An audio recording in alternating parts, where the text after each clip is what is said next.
de contestar. Entonces, nuevamente, Yadira, bienvenida, te agradezco muchísimo por tu tiempo, a todas las personas que nos miran y que nos escuchan, también bienvenidas, es un placer para nosotros tenerles aquí y pues es todo tuya la sala, Yadira. Gracias, Marce, gracias, Gaby, nuevamente.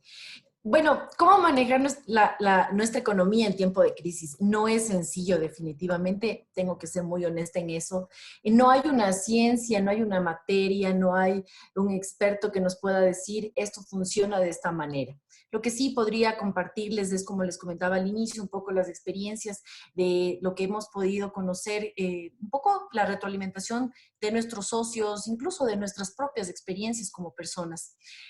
Para poder iniciar la parte principal y de hecho el fundamento, cómo manejar una economía en una situación de crisis, es definitivamente el ahorro.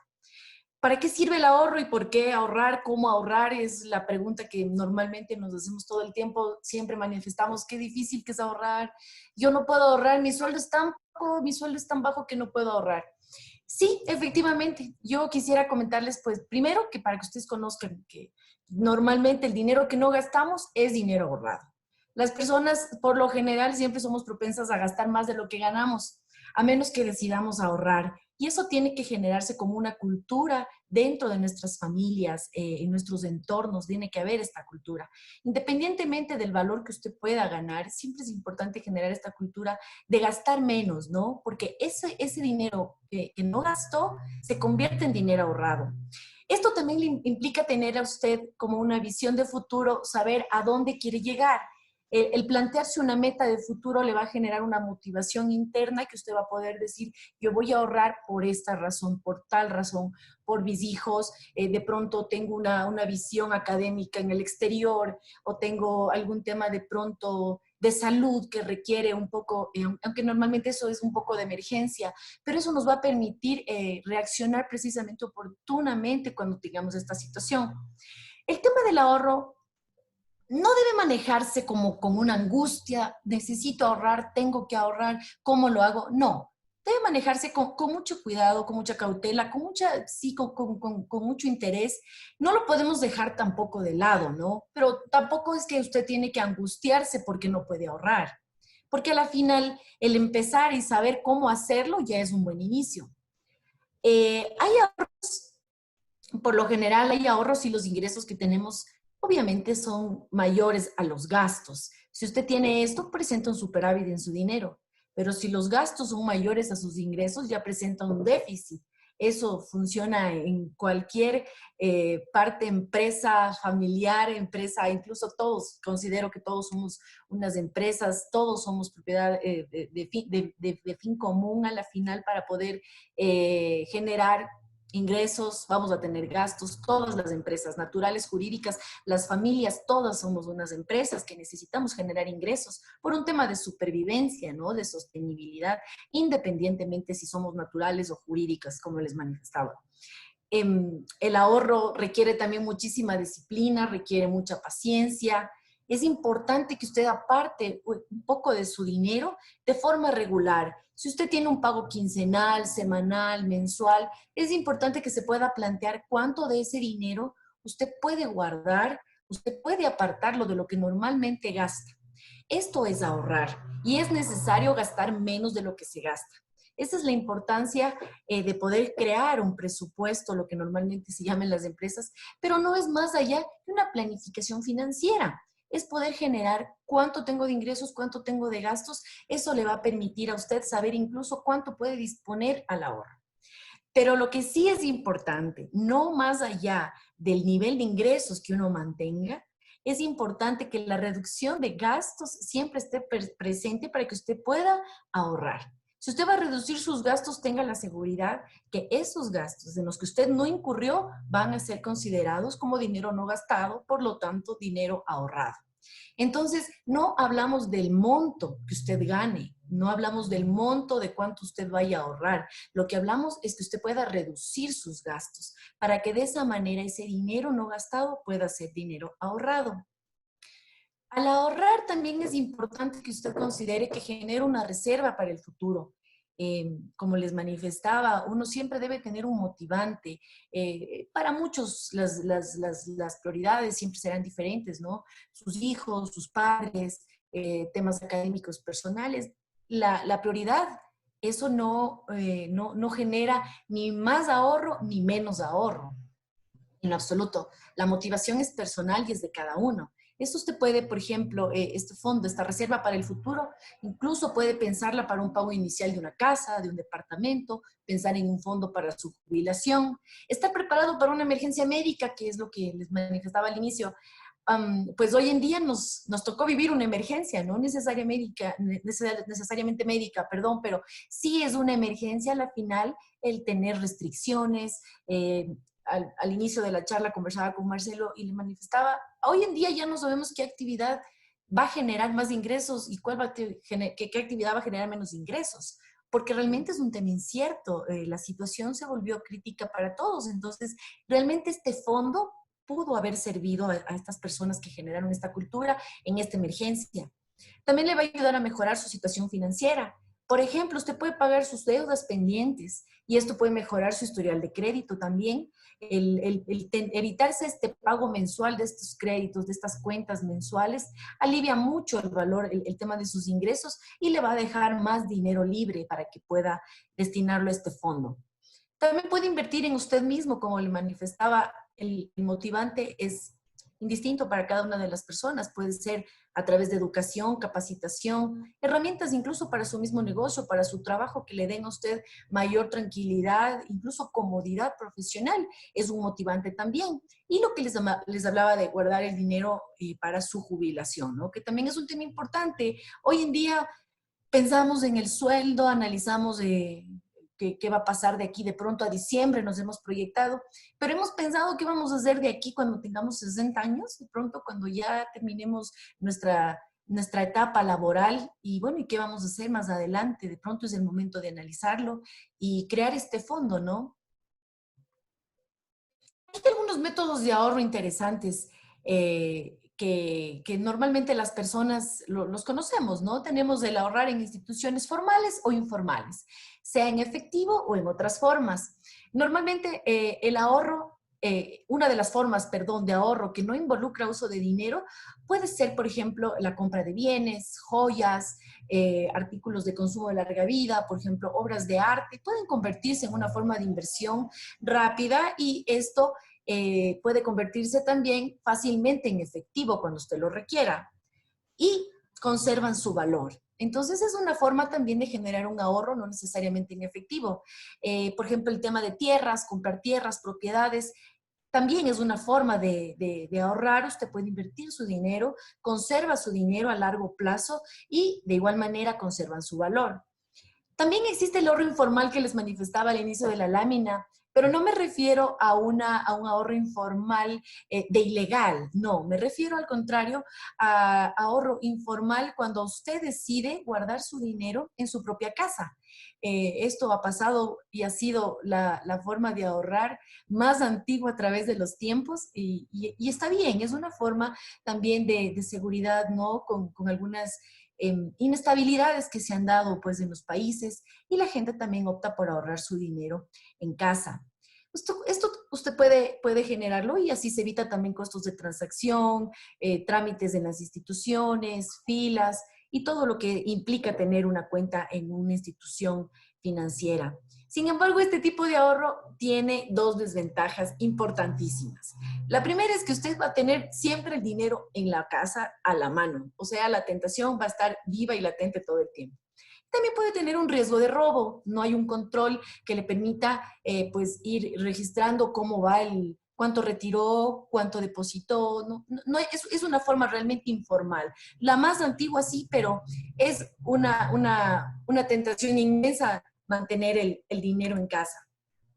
Por eso es que las opciones de ahorro hoy en día, pues tenemos varias, de hecho, y con rentabilidad y con tasas bastante buenas, competitivas en el mercado, que las ofrecen todas las instituciones del sistema financiero, tanto privado como de la economía popular y solidaria. Una de ellas es, por ejemplo, la libreta de ahorros, lo que normalmente denominamos el ahorro a la vista. Esta es una cuenta de ahorro simple, sencilla, que lo único que genera para usted es un control de saber cuáles son sus registros de depósitos, de retiros. Usted puede tener flexibilidad en todos los canales. Muchas de estas organizaciones ofrecen pues canales virtuales, tiene todo el tema de acceso desde apps del celular. Entonces usted tiene un mejor acceso a controlar su dinero y lo puede retirar en cualquier momento. Esto normalmente es mejor cuando usted tiene que hacer depósitos muy seguidos o tiene que hacer retiros también muy seguidos. Entonces tiene un mejor control desde esta cuenta de ahorro a la vista. También existe en el mercado y ofrece en las instituciones el ahorro programado, que constituye básicamente en el planteamiento de una meta en la que usted requiera, ya sea estudio de sus hijos, de pronto algún viaje, dependiendo del objetivo que usted tenga, cuál sea la meta planteada, usted puede programar el pago y el depósito mensual en esta cuenta específica que va a estar bloqueada por el tiempo que usted lo requiera. Lo interesante de esta cuenta es que usted pone los valores. Aquí es donde usted dice, yo quiero ahorrar $20 mensuales y lo quiero hacer por un año. Porque en ese tiempo yo voy a lograr tener tanto de dinero, que es lo que necesito para tomar y poder organizar el viaje que requiero para irme de vacaciones con mi familia. Entonces, realmente este ahorro programado le permite visionar a corto plazo o a mediano plazo, dependiendo, le permite visionar a usted ya cuánto es lo que usted puede ahorrar y a qué plazo lo puede hacer. Pues, si tiene una fuente regular de ingresos, es importante que pueda acceder a este tipo de productos que le ofrece el mercado para que usted pueda cumplir siempre el compromiso de ahorrar. También tenemos los depósitos a plazo fijo, es una opción que también le entrega el mercado.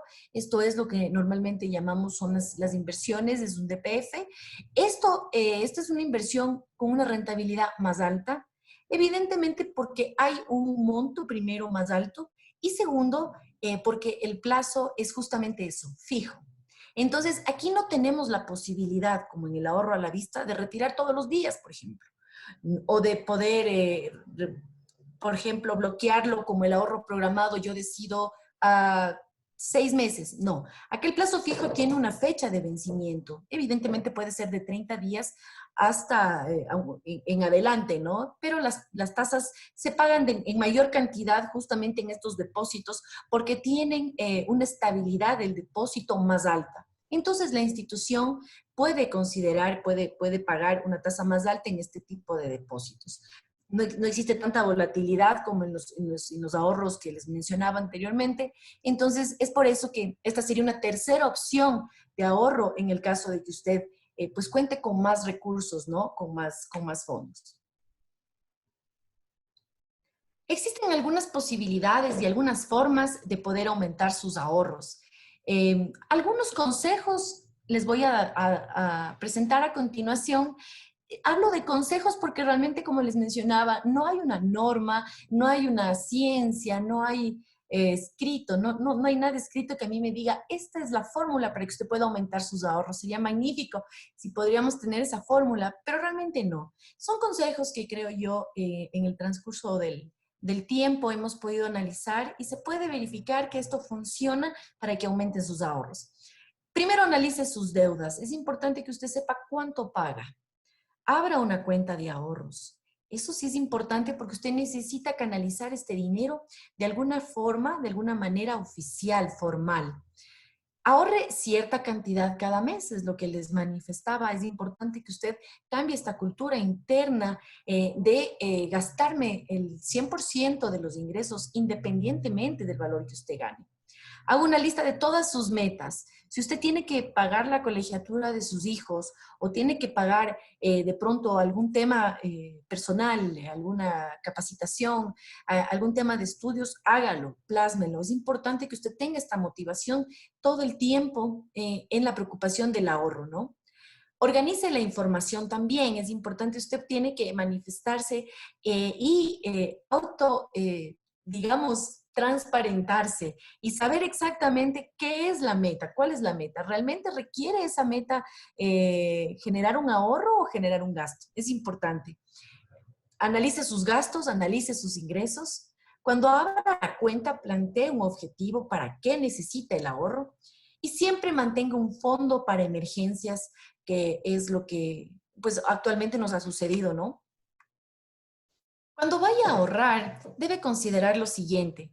Primero tiene que buscar que la organización o la institución a la que usted vaya pueda darle claramente cuáles son las condiciones de su uso. Usted tiene que solicitar cuáles son los requisitos para abrir esta cuenta.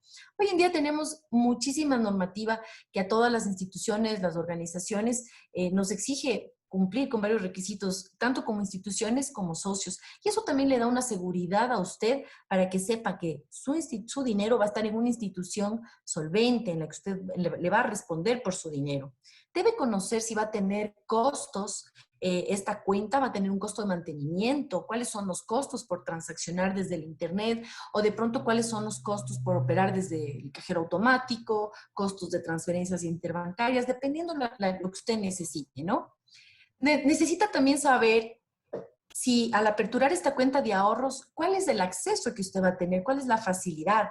No vaya a ser que usted aperture una cuenta de ahorros en una institución que le abre solo se me ocurre, viernes, sábado y domingo, y de lunes a jueves usted no puede retirar. Es un ejemplo exagerado, extremo, ¿no? Pero es importante que usted conozca cuál es el acceso que usted tiene a su cuenta, cuáles son los canales que va a tener, cuál es su horario de atención, cuáles son las facilidades que va a tener, porque no vaya a ser que de pronto por ahorrar, por generar esta cultura del ahorro, va a terminar preocupado por organizaciones de pronto que no le dan esta tranquilidad. Entonces es importante. La seguridad, como les manifestaba, es importante que usted consulte también cuál es la liquidez institucional, es importante para que tenga tranquilidad de que su dinero está siendo respaldado. ¿Y cuál es el interés también que le van a pagar? Esto tiene un costo, así como el entregar un crédito tiene un costo también. El tener su dinero para las instituciones también debe tener un costo. Entonces es importante que usted conozca todos estos detalles que le van a permitir incrementar un poquito su ahorro, sobre todo en el tema de interés. Y le va a dar seguridad cuando usted aperture esta cuenta. ¿Cómo elaborar este plan de ahorros? Una vez que usted ya decide en qué institución, cómo va a hacerlo, qué monto, cómo vamos a elaborar este plan de ahorros. Una recomendación que normalmente podemos entregar a nuestros socios es que puede establecer las metas. Yo he mencionado esto de establecer metas desde el inicio de la presentación porque es importante que usted encuentre este motivante. Si usted no tiene este motivante personal, familiar, no va a tener esta necesidad impetuosa de poder ahorrar. Entonces es importante establecer esto. Determine cuánto y durante qué tiempo necesita ahorrar para alcanzar estas metas de ahorro. ¿Cuál va a ser su objetivo, no?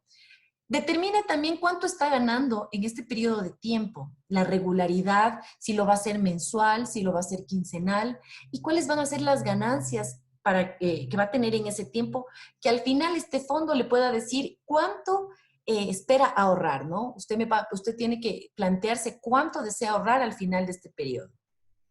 Identifique qué gastos puede eliminar. Por lo general nos sucede, y me incluyo, tenemos que eliminar la ropa, tenemos que eliminar los viajes, de pronto un montón de golosinas.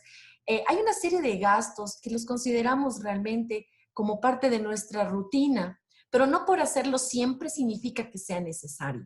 Entonces usted puede identificar qué tipo de gastos puede reducir y reasignar esta cantidad al ahorro. Si, no sé, de pronto en el grupo, en el foro tenemos mujeres, de pronto podrían darme la razón. Realmente es una cantidad importante la que uno puede invertir entre ropa y cosas suntuarias, ¿no? Entonces, realmente estas situaciones son las que nos ponen un poco a reflexionar y saber si cuánto de ese dinero lo hubiera guardado. Entonces, es el momento de reasignar esa cantidad, ese dinero al ahorro y evitar estos gastos que realmente no le van a generar una mejor calidad de vida, no le van a dar la tranquilidad, son temas de pronto suntuarios, ¿no? Entonces, sí podría reducir por ese lado su gasto. Decida dónde ahorrar.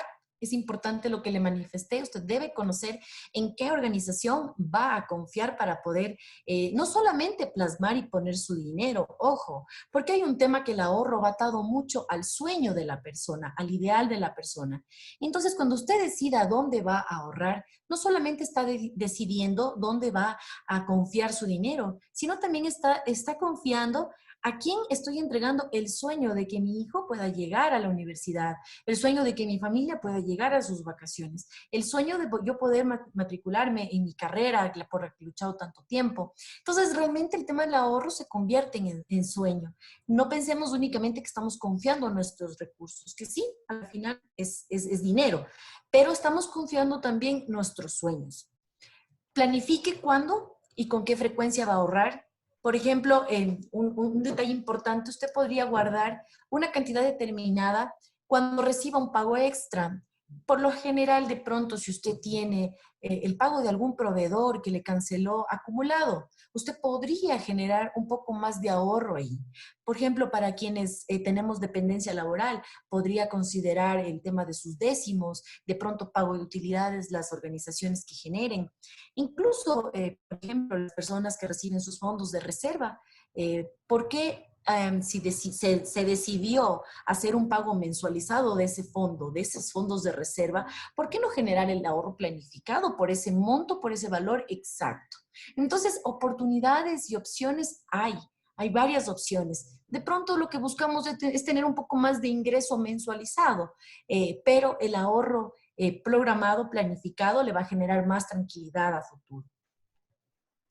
Llevar la cuenta de ahorros siempre es importante manejar el control para ver cómo va avanzando su objetivo. Ya han pasado 3 meses de mi ahorro, tengo tanto en la cuenta, perfecto, me faltan 3 más y completo en mis 6 meses he llegado a mi objetivo. Siempre vaya revisando cómo va incrementando este fondo para que usted pueda conocer y también pueda evidenciar que todo el esfuerzo que ha hecho usted y su familia por crear este fondo va creciendo y el tiempo se va acortando. Entonces, el monitoreo regular de esta cuenta, usted puede hacerlo a través, como le comento, de los diferentes canales virtuales que le ofrecen las instituciones, puede hacerlo de forma personal incluso, pero usted va a poder retroalimentar a su familia y usted va a saber que el esfuerzo está valiendo la pena. Las reglas generales para ahorrar.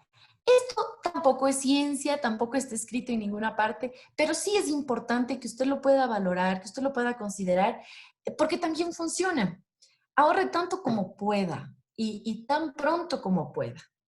Como les manifestaba al inicio de la presentación, el dinero no gastado es dinero ahorrado. Eso es un tema y lo pueden llevárselo como parte de esta charla, de pronto como la reflexión. Me parecería muy interesante que puedan transmitir esto a sus familias, a sus amigos, porque a la final en estos momentos que la gente necesita tanta liquidez, muchos de nosotros hubiéramos deseado ahorrar de pronto desde enero, se me ocurre, sin conocer, claro, la necesidad tan grande que iba a venir.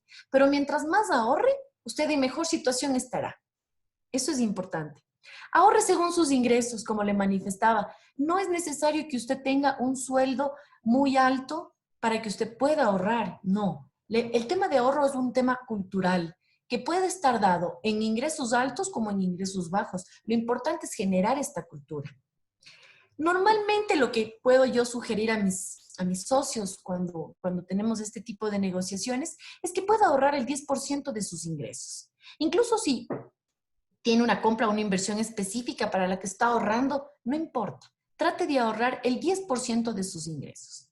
Y si usted ya definió poder ahorrar ese 10%, cuando vaya a generar todos sus gastos fijos que tiene en el mes, páguese primero a usted. Es decir, separe ese 10% de sus ingresos para los ahorros. Es importante. Después puede entrar en cualquier gasto, generar cualquier compra, pero páguese a sí mismo primero, que es ese 10%.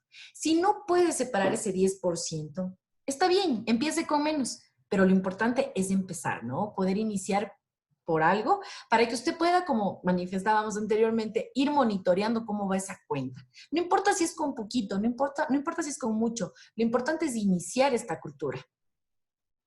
calcule cómo puede crecer su dinero con el tiempo. Ya lo manifestaba, pues si ahorra regularmente en una cuenta que genere intereses, si lo va a hacer en un ahorro a la vista, dependiendo su necesidad, si va a ser en un ahorro planificado, programado, o si va a ser en un depósito a plazo fijo y a un monto más alto. Pero es importante que usted calcule cómo puede hacer crecer su dinero. Aquí están las opciones que normalmente, formalmente tenemos pues en el sistema. Otro tema importante es no lleve consigo mucho efectivo. Evite la tentación. Usted no necesita andar con $300 diarios en la billetera. Usted no necesita tener $400 diarios en su billetera. Lleve lo que necesite, lleve el valor exacto. Si usted es una persona que de pronto utiliza dinero electrónico, pues perfecto, tiene sus gastos de pronto de alimentación considerados ya en su tarjeta, no necesita efectivo. Entonces, es importante que gaste con cuidado. Evitar comprar artículos costosos, sobre todo porque más adelante esto le va a generar ningún beneficio, a menos que sea, por supuesto, un tema de fuerza mayor. Pero un artículo costoso tiene que analizarlo más adelante, qué tiempo y cuánto le va a tomar recibir si es que usted lo vende. Mantenga siempre estos fondos de emergencia en una cuenta aparte. Les había manifestado la oportunidad de esta cuenta de ahorros o de esta cuenta programada, que es lo más cercano por lo general a un ahorro a corto plazo, más que el plazo fijo. Porque mantenerlos en la misma cuenta, cuando usted tiene un negocio, una actividad comercial que necesita un movimiento de pago de proveedores, de pronto pago de sueldos, o quienes tienen dependencia laboral y necesitan pagar sus gastos entre alimentación, educación. Entonces, esto le va a generar ahí de pronto un choque entre sus cuentas, entre sus gastos, entre sus ingresos, y usted no va a poder identificar qué parte es la del ahorro y qué parte es la que puede gastar. Entonces, es importante mantener una cuenta aparte para este fondo. De acuerdo a los 3 productos que les había mencionado, es importante también que usted pueda identificar de estos productos de ahorro cuáles se ajustan a su necesidad. De pronto, una persona de pronto se me ocurre la venta de una propiedad. No necesita un ahorro a la vista, no necesita un ahorro planificado, necesita un depósito a plazo fijo.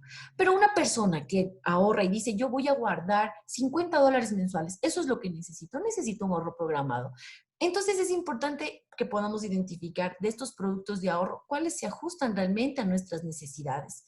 Los productos que ofrece el mercado son amplios y usted tiene la confianza, ¿no? Todas las instituciones en su gran mayoría cuentan con respaldo y usted tiene la confianza entonces para poder seleccionar entre estos productos. Tenemos también un tema de presupuesto familiar que me había pedido Marcelo y que lo incluya como parte del control de sus ingresos, básicamente. El tener un presupuesto familiar no es más que un resumen de los ingresos que serán gastados. Es un control de ingresos y gastos en el mes. Esta herramienta es importante que usted la pueda generar, puede generarla en un Excel simple, de pronto bajo las necesidades de cada uno, desde luego, pero no es más que un control de ingresos y gastos, para saber de todo lo que genero, de todo lo que ingreso en el mes, cuánto puedo gastar y cuánto también me permite endeudar. Entonces, yo más adelante les voy a presentar un simulador pequeñito de ingresos y gastos que les he generado, que también entiendo les van a compartir con la presentación, para que ustedes un poco puedan monitorear cómo funciona y hasta cuánto usted podría endeudarse. Más adelante estará el tema del crédito. El presupuesto es importante hacerlo por las siguientes razones. Primero, le va a ayudar a tomar decisiones sobre los gastos innecesarios y el ahorro familiar. Sucede que cuando generamos este presupuesto familiar, y ya generamos y estamos incluyendo todos los ingresos, asoman los gastos. Y uno puede decir, no puedo creer, gasto $200 en ropa mensual. O no puedo creer, gasto, ejemplo, tengo una factura de $200. Incluso puede ocurrir que incluso hay facturas que no sabemos ni de qué son.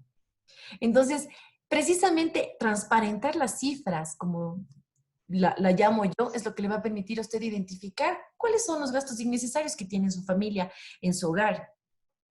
También le ayuda a planificar el futuro, va a alcanzar sus metas financieras en beneficio suyo y de su familia, ¿no?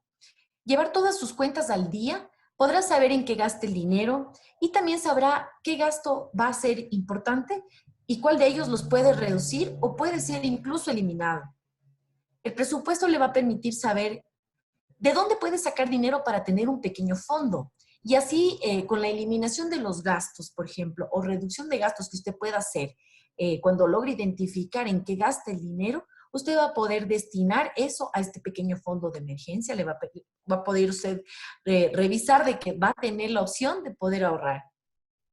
Los pasos para elaborar un presupuesto pequeño, nuevamente, establecer la meta.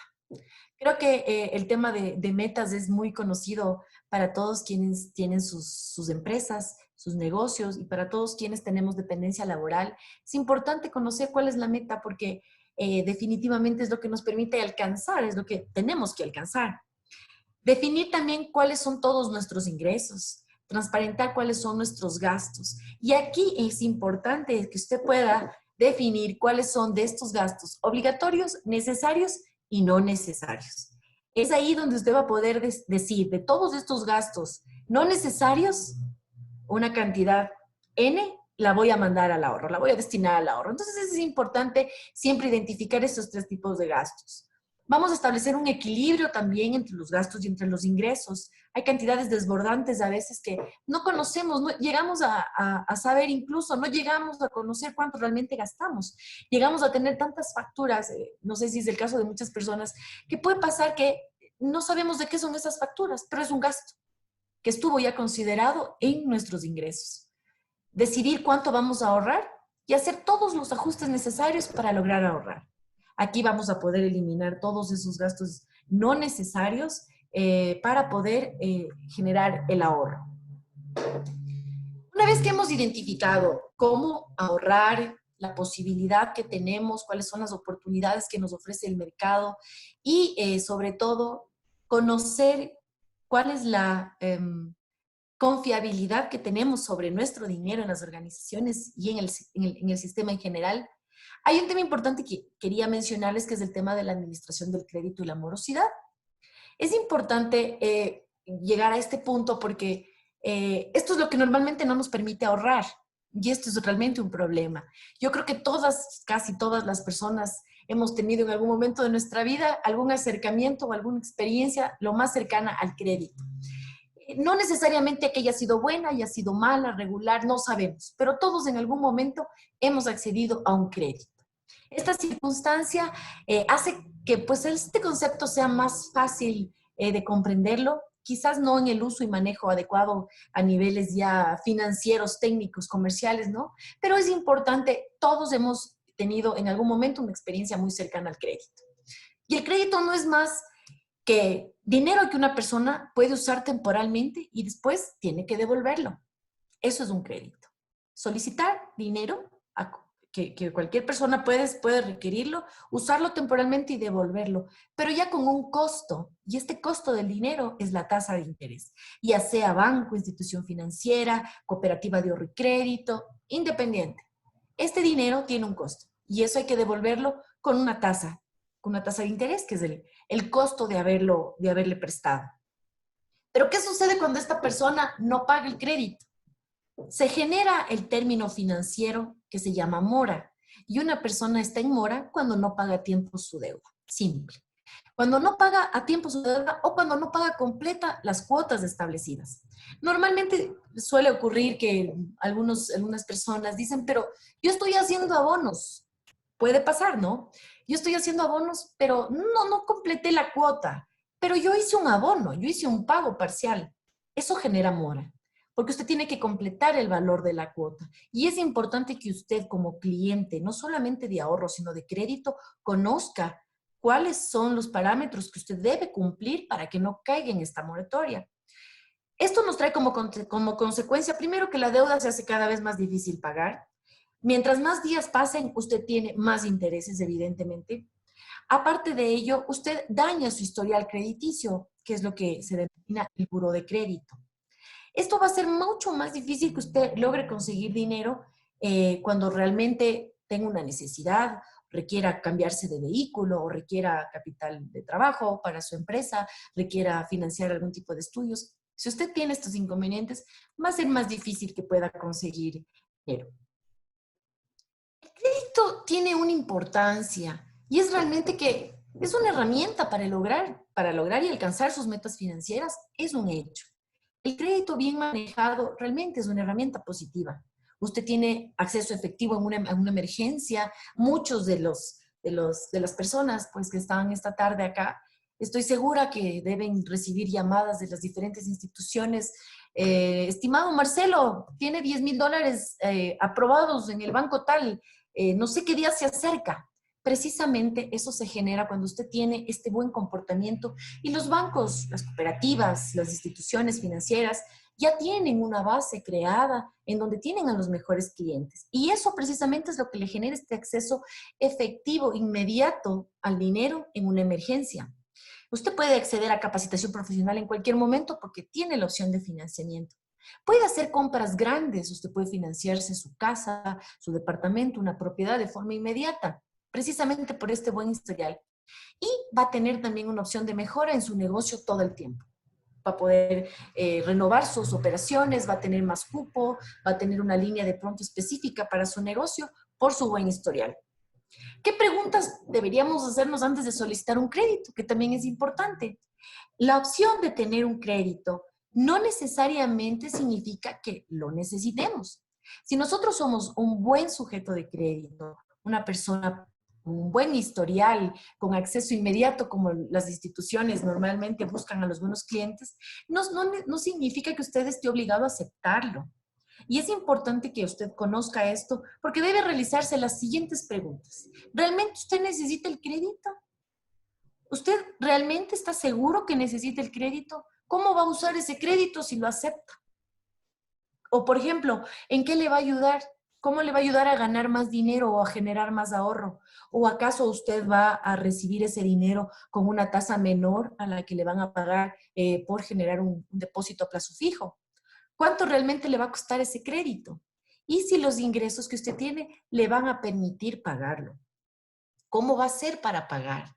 Entonces, usted no está obligado a aceptar esto, porque realmente debe preguntarse los siguientes cuestionamientos, tiene que hacerlos, porque más adelante, más allá de que usted reciba el dinero, va a generar una tasa, va a generar un costo y va a generar una gestión de mora, que es que lo que sucedería si usted no llega a cancelar. Hay un tema importante de mantener el buen historial crediticio y es una situación que les invito realmente a todos a conocer, porque realmente el cliente no tiene por qué conocer detalles de cómo funciona el buró de crédito, pero es importante que como un cliente de crédito esté claro y sepa también cuáles son no solamente sus derechos, ¿no? Como cliente, como socio, sino también cuáles son sus obligaciones. Por ejemplo, mantener un historial de crédito siempre es conveniente para cualquier persona. El crédito viene de un latín que significa confianza, credibilidad. O sea, yo le doy crédito a tal persona que me ha mencionado tal información, le doy crédito, le doy fe, doy credibilidad a lo que me dice. Entonces, el crédito es un acto de confianza. El crédito es un acto tan importante realmente en la vida de la persona porque genera y refleja cómo maneja los actos en su vida. Normalmente las personas que manejan bien sus créditos tienen organizadas sus finanzas, tienen organizados sus gastos. Entonces es importante que usted sepa que una buena organización en sus créditos le va a permitir también generar una imagen de credibilidad, porque eso es el crédito, es un acto de confianza. Una vez que usted accede a este crédito, se genera un historial crediticio, que es lo que se genera y se reporta al buró de crédito. Ahora se llama buró de crédito, anteriormente era la famosa y temida central de riesgos. Ahora no. El buró de crédito es un informe, es un reporte en el que todas las personas estamos reportadas. Ahí es donde usted puede encontrar si tiene o no tiene deuda, cómo está pagando ese crédito, si está al día, si está retrasado, genera un poco su historial, ¿no? Cómo usted paga sus deudas. Eso es lo que genera este reporte, esta información. Incluso una persona que no tenga crédito está precisamente reportada porque es una base en donde va a generar el informe que va a decir no tiene crédito. Entonces no se asuste cuando usted diga, pero yo no estoy en la central de riesgos. No. no se asuste por ese término, no, no funciona así. Se llama buró de crédito y todas las personas estamos reportadas porque es un informe de historial, en donde ahí se refleja si tenemos o no tenemos operaciones vigentes. Y bueno, de hecho, si las tenemos, cómo paga, cuál es el nivel, días de mora, un poco va generando, por así decirlo, una radiografía de su credibilidad crediticia. Entonces, bajo este reporte, la institución va a saber qué nivel de riesgo asume con usted. Los pagos en mora o las deudas que comprometan su capacidad de pago son señales también de advertencia en las que quizás usted no esté siendo buen sujeto de crédito para una institución financiera. Ahora, todo es un tema política institucional. Para unas instituciones de pronto es política solicitarle, ejemplo, garantías. Otras instituciones no le pedirán. Es un tema de política de cada organización dependiendo del nivel de riesgo que quiere asumir. Pero la importancia de esto es el acto de confianza que genera el crédito. ¿Significa que le podrán negar un nuevo crédito o tendrá que pagar tasas de interés más elevadas por el dinero que pida en el caso de que usted ya no empiece a pagar? Es muy probable que le puedan negar más adelante los créditos, las operaciones que usted solicite. Utilizar el crédito de manera responsable también ayuda a mejorar su historial de crédito. Esta es una actualización de reportería mensual. Entonces, usted todos los meses tiene la oportunidad de recuperar su calificación, su historial, su credibilidad, ¿no? Es un tema que usted puede hacerlo todos los meses. Este registro puede otorgarle crédito, como le manifestaba, está dado en base a la confianza y pues la creencia que tiene la institución financiera en la persona. Ya les había comentado anteriormente que la institución financiera asume el nivel de riesgo dependiendo el tipo de cliente, ¿no? Es un poco de política. No hay una norma que le diga a la institución financiera, para dar un crédito de $1,000 tiene que solicitar un garante. No, no existe. Es un tema de cada institución, de cada organización, cómo desea asumir su nivel de riesgo. Es importante algunas sugerencias cuando usted ya acceda a este crédito y usted pueda, pues, manejarlas un poco para que evite inconvenientes de que pueda ser complicado y dañar su historial de crédito. Y lleve un registro de todos los gastos, de todos los pagos que hizo a su crédito. Es importante que usted sepa cuánto está pagando, cuánto usted está cancelando, sea tarjeta de crédito, sea un crédito de consumo normal o una operación de microcrédito, independiente del tipo de producto. Pero si usted paga, usted debe llevar el registro de sus pagos. Más allá de que la institución y la organización va a llevar su control, es importante que usted también los maneje. Insistimos en el tema del fondo de emergencia. Siempre es importante mantener un respaldo de al menos el 10% del crédito. Por ejemplo, en estos meses que hemos tenido esta situación del COVID, bueno, algunas instituciones han optado por diferir las cuotas de los créditos en algunos clientes, pero ¿qué sucede, por ejemplo, si no hubiéramos o no hubiéramos mantenido este fondo de emergencia en estos días, en estos momentos, ¿no? Se vuelve difícil, ¿no? Muchos de nosotros no hubiéramos podido cubrir nuestros créditos, nuestras tarjetas realmente si no teníamos este diferimiento. Entonces, este fondo de emergencia es ahora donde de pronto hubiera sido una oportunidad de poder evidenciar lo útil que puede ser. Siempre pague lo que debe. Si usted realiza un pago menor, es importante que usted conozca y esté claro que tiene que cubrir la totalidad de su cuota, ya sea de su pago mínimo en la tarjeta o en el pago de su crédito. No porque usted abone la mitad de su cuota o la mitad de su mínimo, usted ya hizo un pago. Es importante que usted conozca que debe pagar el valor completo de su cuota, ya sea mínimo, independientemente de la forma como usted maneje su tarjeta. Pero en el pago de su crédito, sí es importante que usted sepa que tiene que hacer el pago mensual y completo. El pagar este saldo total cada mes reduce los cargos del financiamiento, incluso le va a evitar gestiones de cobranza, le va a evitar todos los gastos de mora y asegúrese de haber cubierto la cuota. Asegúrese de aquello. Realice los pagos a tiempo, realice los pagos puntuales. No se olvide que el crédito es un acto de confianza. Asegúrese también de que en su cuenta de ahorro siempre existe el saldo suficiente para que puedan realizar el débito de su cuota, ya sea tarjeta de crédito, como les mencionaba, el producto que usted tenga, no está realmente en discusión ese tema. Lo que es importante es que usted cumpla y tenga siempre el valor de su cuota suficiente en su cuenta de ahorros. Mantenga siempre su información actualizada. Recuerde comunicar siempre a su institución financiera su cambio de dirección, de teléfono. Si usted cambia de empleo, por ejemplo, ya no le van a poder, bueno, aunque ahora manejamos los estados de cuenta de forma virtual, pero ¿qué sucede si le llega una comunicación a su anterior empleo? Usted no va a saber que le llegó.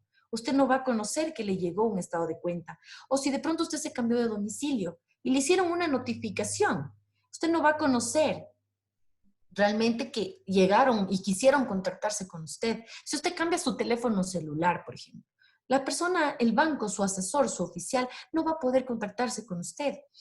Suele pasar algo. La persona cuando se atrasa, resulta que no contacta a nadie. No contacta a nadie y no vuelve a sumarse en la institución. Y realmente es la peor equivocación que podemos cometer, porque la única organización o la única persona que nos puede ayudar es quien nos prestó el dinero. Si yo termino de pronto evadiendo o ya no contesto, me escondo, me esquivo, que puede pasar de pronto en un momento, entiendo, de preocupación de la persona, esa no es la mejor opción. Yo le recomiendo que, evidentemente, si yo debo dinero a la persona, la única persona que me puede ayudar es el dueño del dinero. Entonces, le recomiendo que mantenga siempre actualizada su información, porque las únicas personas que van a poder darle una solución, ya sea de reestructuración, de refinanciamiento, va a ser la institución donde usted mantiene vigente su deuda. ¿Qué pasa cuando tenemos un sobreendeudamiento? Y realmente, ¿cuánta deuda yo puedo pagar? Aquí es importante, y este tema creo que es un tema de momento, cómo poder identificar cuándo estamos sobreendeudados. Estar sobreendeudado es cuando uno adquiere una deuda mayor de la que puede pagar. Esos son los términos simples en los que usted puede entender. Si usted no puede pagarla, usted está sobreendeudado. Y realmente necesita un producto por parte de la institución que le permita bajar el nivel de cuota, ya sea refinanciamiento, ya sea tarjeta de crédito o un crédito de consumo normal. Se refiere básicamente, como les mencionaba, a la imposibilidad de hacer frente ya a un conjunto de obligaciones financieras. Y esto tiene varias causas, varias causas. Y yo estoy segura que en ninguna de esas causas existe la no voluntad de la persona de decir, hoy no voy a pagar. Yo estoy segura de aquello. Creo que 8 años que llevo en el sistema, yo puedo entender que todas las personas o las personas que no pueden pagar sus deudas, ninguna de ellas es porque no quiere pagar. De eso estoy segura. Entonces, realmente las causas son ajenas y lo importante es asumirlas, ¿no? Una de ellas es la disminución de los ingresos, el aumento en sus gastos, una compra compulsiva de pronto, una utilización no medida de las tarjetas, lo que les mencionaba también, pedir créditos de pronto sin requerirlos, solicitar varios créditos sin haberlos analizado para qué, utilización de servicios en entidades financieras de dudosa legalidad. Aquí es el tema, por ejemplo, puede pasar, sí, pero se ha dado el caso de instituciones pues, que han llegado a estafar a varios clientes y no comunicarse con la entidad en el momento oportuno. Puede pasar que yo tuve una pérdida de mi empleo, pero yo me perdí 4 o 5 meses, cuando lo correcto fue haberme acercado al siguiente mes. ¿Sabe qué? Perdí el empleo, no tengo trabajo, necesito una solución y es el momento oportuno, ¿no? En ninguna de estas causas está la falta de voluntad. Entonces, considero que son causas que sí podemos de alguna manera asumirlas, enfrentarlas en un tiempo de crisis, tanto clientes como instituciones financieras, porque la intención de pago creo que está en todas las zonas de poder cubrir con esto. Entonces, considero que todas estas causas son manejables y son, sobre todo, tienen siempre un final que les va a poder ayudar a las personas a salir de esto. ¿Cómo saber si estamos endeudados en exceso? Aquí es importante, y aquí sí hay algunos artículos importantes en donde mencionan que el total de los pagos mensuales destinados a pagar deudas el total de sus ingresos no puede ser más allá del 30 a 40% del total de sus ingresos. Si usted excedió en la mitad de su ingreso para pago de créditos, tenemos un problema. Entonces, es importante que, no sé si después de esta charla, después de compartir pues las experiencias de todo el tema de ahorro crédito, usted pueda sentarse, sumar, restar y saber realmente de sus ingresos cuánto está destinando a pagar sus créditos. Si usted está pagando la mitad de sus ingresos, tenemos un problema.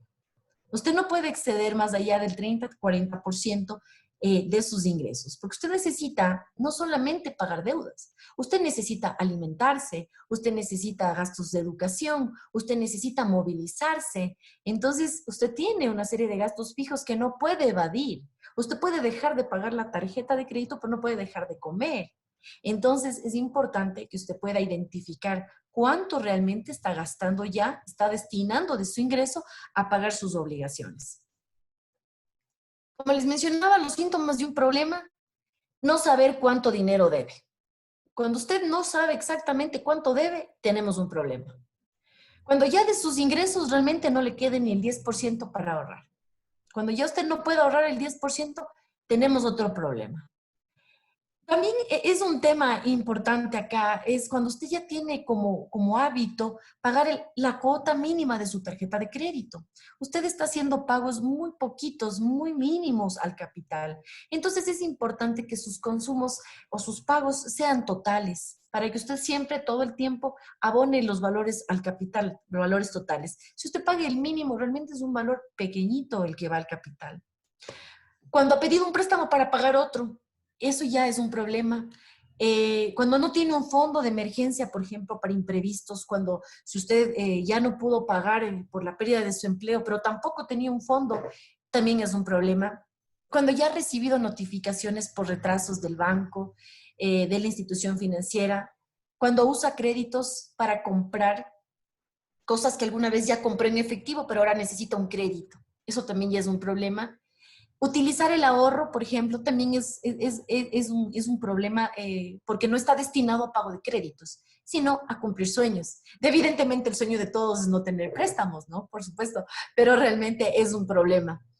Y utilizar el crédito para gastos básicos. Usted no puede utilizar, cuando usted tenga estos inconvenientes, es importante que se siente a analizar, que pueda llegar a encontrar una alternativa de solución, que desde luego las hay muchísimas opciones, pero cuando usted ya presente estos temas, al menos uno, es importante que se siente a analizarlos, las opciones va a encontrarlas, va a poder solucionar, porque opciones va a tener y desde luego tienen solución. Lo importante es identificar esto.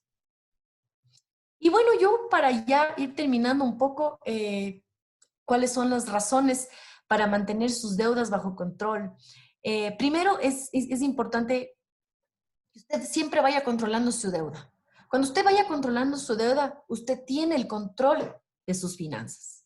No pida prestado más de lo que puede pagar. Usted puede solucionar, usted puede requerir un monto, se me ocurre, mayor. De pronto el banco confiará en usted, precisamente viendo su historial, va a confiar en usted y le va a entregar, pero solo usted sabe si lo va a poder pagar.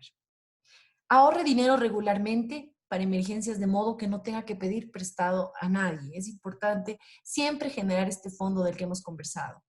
Y una reflexión final: endeudarse no es bueno ni tampoco es malo.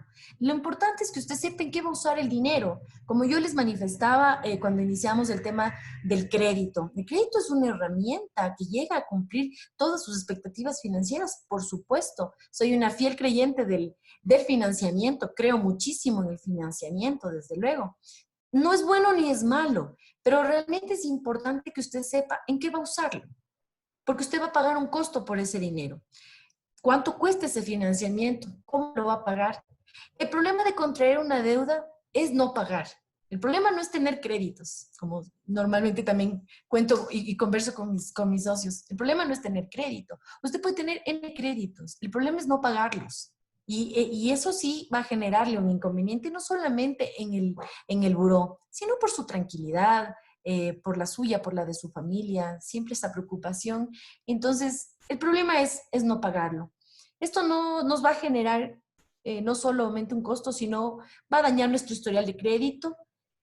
Vamos a evitar, con esto cubriendo y teniendo estos créditos al día, es importante evitar estos costos, ¿no? Por todo el refinanciamiento, evitar este tema de gastos de cobranza, de mora, que es un tema normativo de paso, ¿no? Es importante porque ustedes estén claros cuáles son los valores que se generan.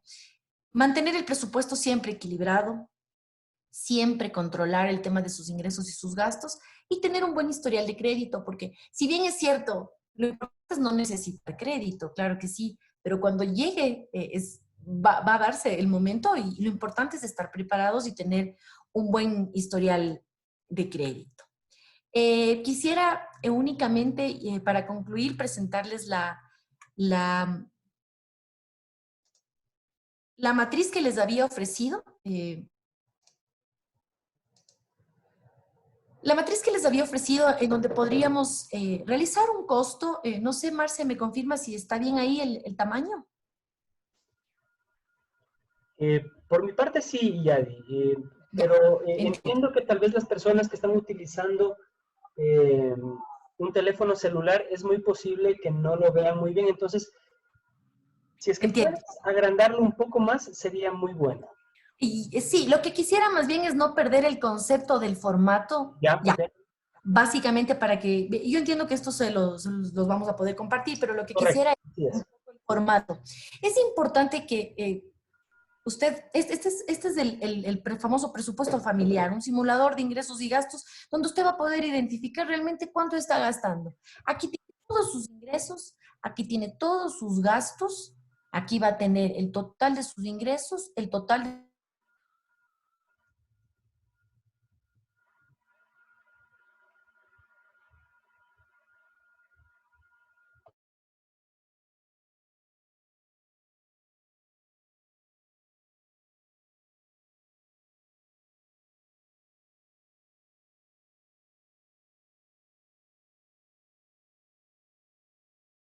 ¿Yadi?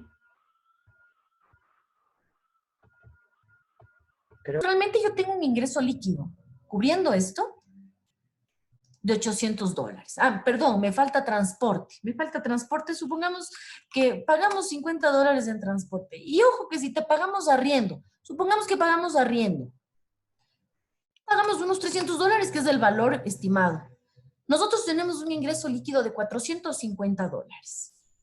Es aquí donde ustedes pueden ya ir evidenciando cuál es la situación. Si yo con este ingreso líquido digo, ¿sabe que yo necesito un crédito adicional a la tarjeta que yo pago aquí, 400 entre dos tarjetas, ejemplo, 200 cada tarjeta. Yo necesito un crédito de 10,000, yo necesito cambiar el vehículo. Voy a coger una tasa del 16%, que es la del promedio del mercado, para pagar $280. Yo ya no tengo capacidad de pago. Entonces es importante que usted conozca que con $400, 450 líquidos de ingreso que le queda, usted ya no puede pagar una cuota de 284. Ya sale, claro, yo les voy a compartir esto, ¿no? Pero ya estoy negada. Entonces realmente me preocupa y digo, bueno, ¿yo cuánto podría acceder, no? De pronto con ese ingreso. Resulta que 6,000 y ya puedo. Pero tengo que comprometer de estos $450 ya 175 más. Entonces, esta herramienta les va a permitir a ustedes ir un poquito validando la información. Es un formato abierto, como le había manifestado a Marcelo. Igual aquí usted va a poder validar un poco su patrimonio. Es importante que usted pueda sumar todo el valor de sus deudas en tarjetas y sume todos sus bienes. La diferencia de aquello le va a dar realmente el valor de su patrimonio.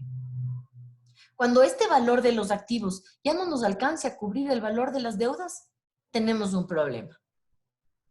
Eso es por mi parte, Marce, no sé, ¿alguna pregunta? Muchas gracias más bien.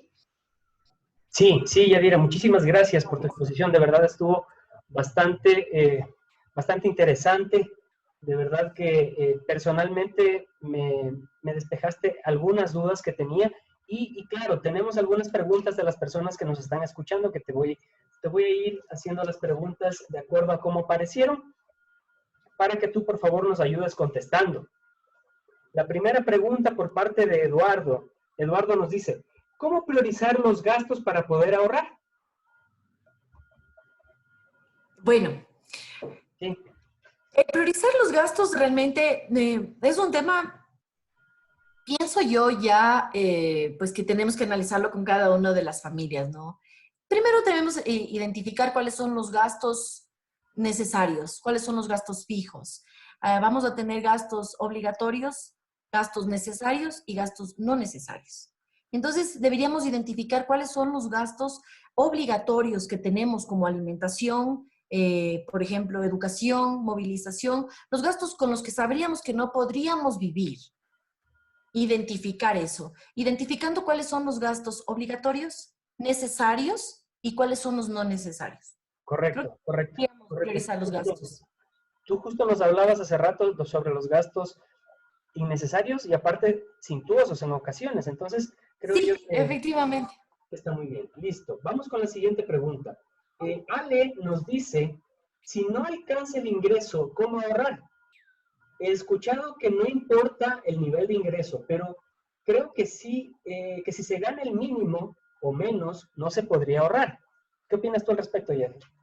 Sí, evidentemente es un tema difícil realmente el considerar que con un ingreso básico, como manifestaba el participante, poder ahorrar. Ahora, el tema del ahorro, como le mencionaba, no habla de cuestión de montos, sino más bien genera de un valor de cultura.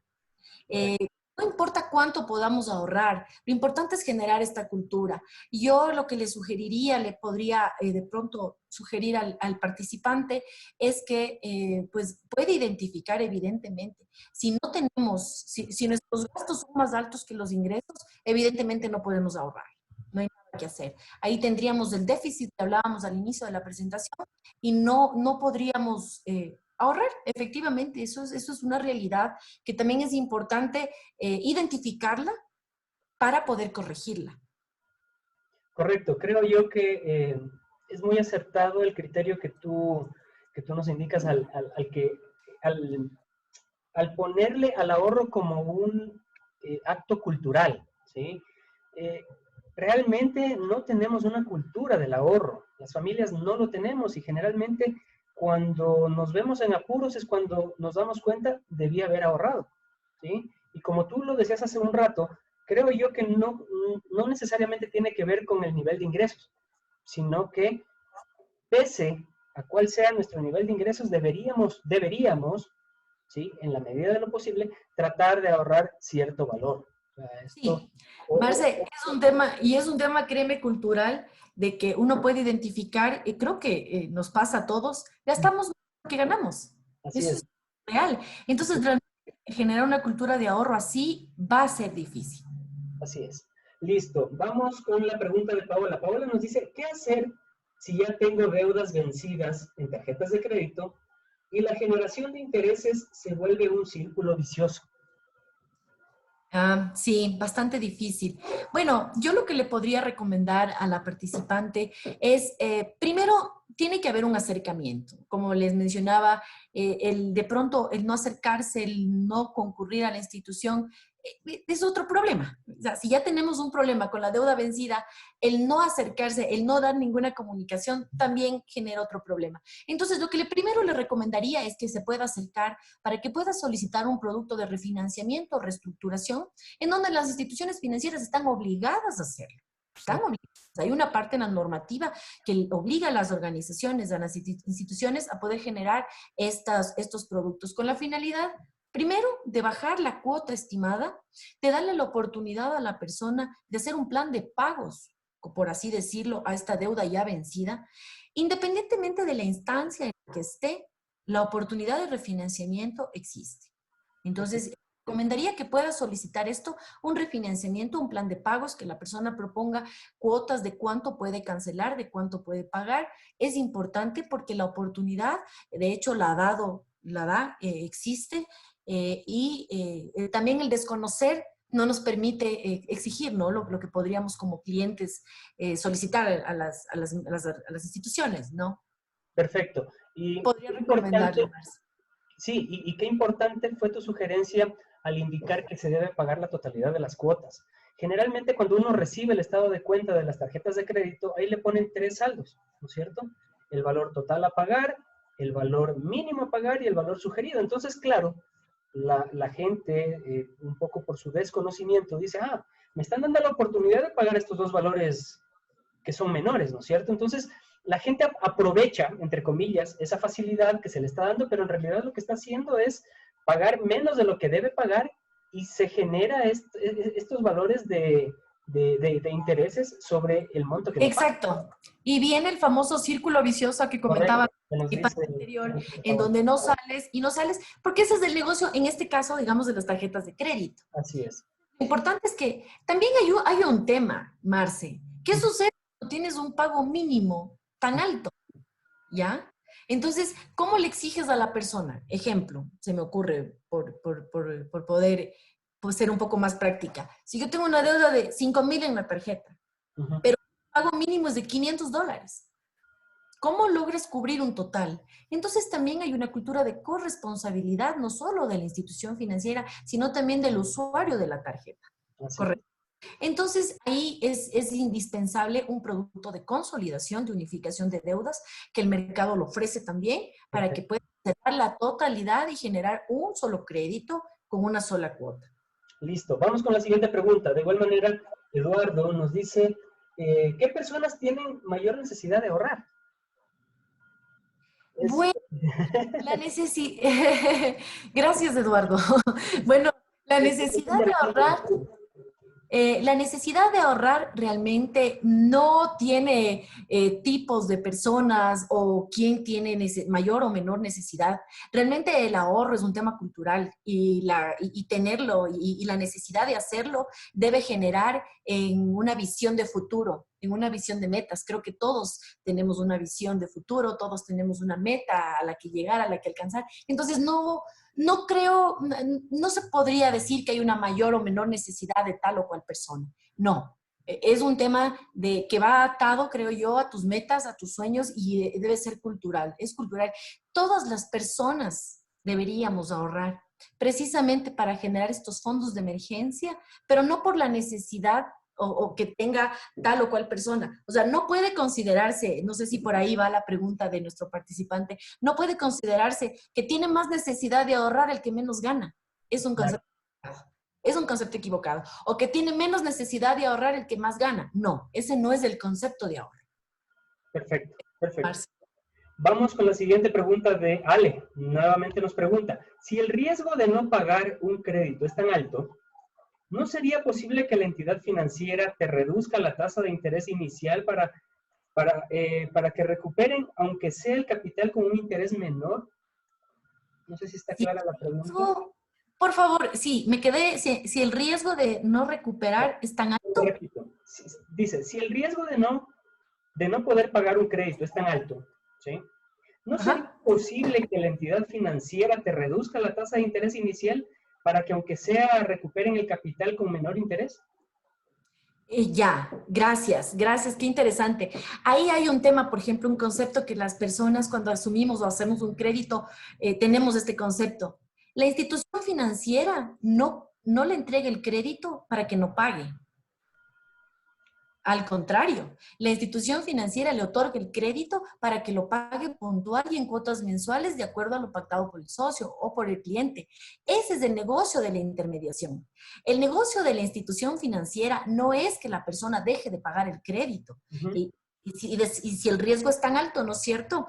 Lo justo sería no entregar el dinero, porque al final hay otro tema, que el crédito y el dinero que entregamos, o en este caso a nuestros socios, las instituciones del sistema financiero privado, a sus clientes, no es un dinero que le pertenece a la organización únicamente, sino a los socios. Entonces, ahí más bien Ale me indica, es nombrarse. Ale, ahí yo comentarte un poco que la intermediación financiera y el negocio está dado precisamente con la intención de que ese dinero sea recuperado en las condiciones pactadas. O sea, no porque haya mayor riesgo, hay que bajar la tasa con una intención de recuperar solo el capital. No, ese no es el negocio de la intermediación financiera, sino más bien colocarlo y recuperarlo en las mismas condiciones, en las condiciones que fueron pactadas. Ahora, El Perfecto. tema de retirar tasas sí es posible, entendería yo, en temas vencidos, como nos mencionaba anteriormente, sí es posible, es un tema de renegociación de intereses, sí lo pueden hacer, es posible, dependiendo mucho de la política, eso sí, sí es posible, pero ya en créditos vencidos, vigentes no. Perfecto, Es- perfecto. Sí, entendería yo también, claro, que si el riesgo es alto, ¿sí? Lo que pasaría generalmente es que no se le entregaría el crédito, ¿no es cierto? Entendería yo desde ese punto de vista si el riesgo es demasiado alto. Porque claro, las entidades financieras lo que buscan es asegurar que la persona que está pidiendo el crédito vaya a tener la posibilidad de pagarlo, ¿sí? sí, correcto. Ok, listo. Vamos con la siguiente pregunta. Marcelo, mi tocayo, pregunta, cuando una persona ha tenido mora en pagos de crédito, pero lo canceló al final, ¿por cuánto tiempo dura la penalidad para acceder a próximos requerimientos crediticios, más aún cuando esa mora fue hace mucho tiempo? Eso pregunta Marcelo. Bueno, a ver, el tema de lo canceló al final, quiero entender, Que eh, finalmente lo canceló, entiendo. lo terminó cancelando, entiendo, instancia vencida, ya, y hace mucho tiempo, bueno, ¿cuánto es mucho tiempo? Ya, ¿Cinco, 3 años, 10 años? Bueno, pero el concepto general de lo que solicita Marcelo es, el haberlo cancelado a la final en algún momento, pero lo terminó cancelando, no es un concepto de confianza Yadi, para la perdóname, me dice más de 10 años, nos acaba de contestar la más de respuesta. 10 años. Más de 10 años. Entiendo. Ya. Ahí hay dos temas. Ahí hay dos temas. El histórico normalmente tiene más o menos una antigüedad de 6 años. Normalmente lo dice la ley. Está, el histórico va a aparecer. Pero ya es un tema de política de cada institución, como mencionaba al inicio. Si es que puede requerir un histórico más antiguo, lo puede hacer. Ya depende del riesgo que quiera asumir la institución. Ahora, en el caso de Marcelo, que haya cancelado la obligación, la terminó cancelando, ahí sí se va a ver afectado por el tema de confianza, en el tema de credibilidad del crédito, ¿no? Cuando pagó. Me preocupa un poco no poderle responder exactamente porque no conozco en qué instancias pagó, no conozco un poco bajo qué gestión canceló, bajo qué gestión pagó, pero sí es Perfecto. importante, Marcelo, que usted sepa que el crédito se arregla con crédito. Es decir, que si usted tuvo un problema hace 2, 3 años, en este caso 10, no significa que usted quedó sentenciado y marcado para toda su vida. No, eso no es así. Si usted tiene la oportunidad de hacer una nueva operación de crédito y empieza a pagarla puntual, es histórico, va a quedar, sí, en algún momento, pero eso va a terminar eliminándose porque usted está generando un nuevo historial. Perfecto, perfecto.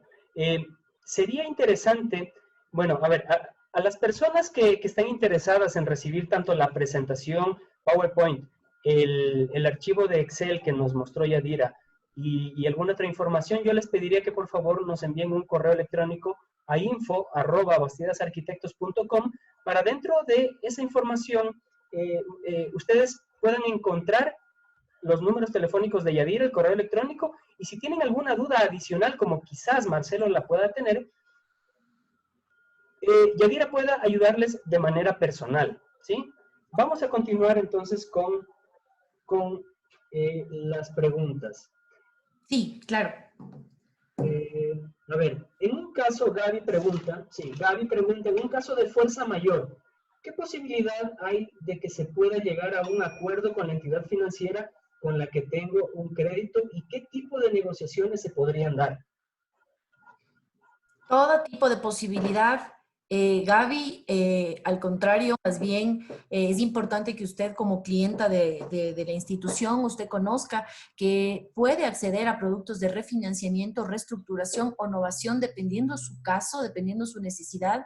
Usted cuenta con toda la, digamos, la oportunidad y su derecho como cliente de responder a su obligación.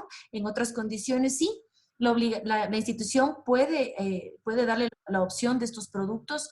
puede llegar a este plan de pagos que le comento yo, que no es más que tomar el saldo de su crédito actual, crédito o tarjeta y refinanciarlo, bajando las cuotas mensuales para que usted pueda hacer pagos puntuales. Las negociaciones existen, las posibilidades de estos créditos están dadas y solamente es importante pues la apertura de la institución, es importante que usted conozca que existen estas posibilidades para que las pueda solicitar. Perfecto, perfecto. Vamos con la siguiente pregunta. Fabricio nos dice, excelente, mi estimada Yadi. Me queda una inquietud. ¿Cómo reactivar mi ahorro si la liquidez y utilidades de mi microempresa está afectada totalmente por el COVID? Fabri, buenas tardes. Bueno, realmente es un tema ya de reactivación de microcrédito lo que me está pidiendo, ¿verdad? Estaba al inicio, Marce, actualmente no tenemos la certeza de qué actividad va a ser rentable y qué actividad no. Uh-huh. No tenemos el conocimiento porque es la primera vez que vivimos una pandemia a nivel financiero, a nivel social, a nivel médico, a nivel de salud, ¿no es cierto? Entonces, realmente no hay un conocimiento planteado, expreso, que diga esta actividad y así lo va a reactivar. No, yo más bien consideraría que primero la reactivación estaría en función de reducir los gastos, que es lo que podemos controlar de entrada. Eso sería con el tema de refinanciamiento de sus deudas, novación de sus deudas, primero ya sean las del negocio o las familiares, y realmente buscando el apoyo en su institución de confianza para poder reactivarse de pronto, pero no sé si con la misma actividad, Fabri, realmente no me arriesgaría a responder si debería ser en la misma actividad, porque hablemos de algo. Si tú me dices que tenías un taxi y el taxi era muy rentable, te generaba $1,500 mensuales, ejemplo. Ahora no puede generarte lo mismo porque trabajas ya solamente un día con el tema de la restricción de movilidad. Entonces, ¿cómo puedo yo saber que el próximo mes el transporte va a ser una actividad rentable? Por ejemplo, cuando más bien la actividad rentable resulta que es la industria textil para producir trajes de bioseguridad, por ejemplo. Entonces, de pronto actividades que nunca nos imaginamos que podrían ser lucrativas, el tema de mascarillas, vender alcohol, vender gel, o sea, ¿me entiendes? Entonces, yo recomendaría primero es refinanciar, reestructurar, novar sus deudas para bajar los gastos. Primero bajar los gastos y con eso poder equilibrar un poco el nivel de los ingresos, los pocos o muchos ingresos que vaya a tener para poder equilibrarlos un poco y en función de ello saber si continúa con la actividad o no, porque eso va a pasar muchísimo. Tú podrás darte cuenta que muchas de las personas que antes tenían, ejemplo, negocio de ropa, ahora te venden mascarillas, Sí es. ¿sí? O sea, la gente que tenía su restaurante y ya no tiene su local, ahora te entrega comida a domicilio. Entonces su actividad cambió, su emprendimiento, su accionar cambió. Entonces, por ahí, por ese lado, Fabri, no sabría realmente cómo reactivar la actividad. Esperaría un poco primero equilibrar los gastos para hacer eso poder recomendar, ¿no? ¿Cuál sería la actividad que está avanzando o que podría generar mejor rentabilidad? Perfecto. A ver, nos dice Ale nuevamente, dado que no todas las condiciones responden a normativas, ¿cuáles son las mejores entidades financieras para el cliente? ¡Wow! Ahí tengo conflicto de intereses, Ale. No podría hablar mucho. Pero, bueno, entiendo en cuanto a posibilidades de refinanciamiento, ¿cuáles son las mejores? ¿Es la pregunta, Marcel? No, más bien lo que dice, ¿cuáles son las mejores entidades financieras para el cliente? Entiendo yo que de manera muy General. general. Bueno, yo como conocedora del sector de la economía popular y solidaria, yo podría hablarte de las cooperativas de ahorro y crédito. Es un sector donde primero hay una diferencia en la formación jurídica. En el banco nosotros somos un cliente más. En Así las es. cooperativas somos un socio. El banco está creado y es una sociedad de capitales, en donde 5 personas pusieron la plata y son los dueños. En la cooperativa, no. Los socios, los 100,000 socios, somos los dueños. Entonces, yo, por un tema social, por un tema de filosofía, yo recomendaría evidentemente las instituciones del sistema financiero porque se ha comprobado a lo largo de los años que somos ya el 25% del sistema financiero nacional. Entonces, por ese lado podría recomendarle a Ale que pueda asistir a las cooperativas. Claro, de hecho, por experiencia propia, sé que también son una buena opción para ahorro, para crédito.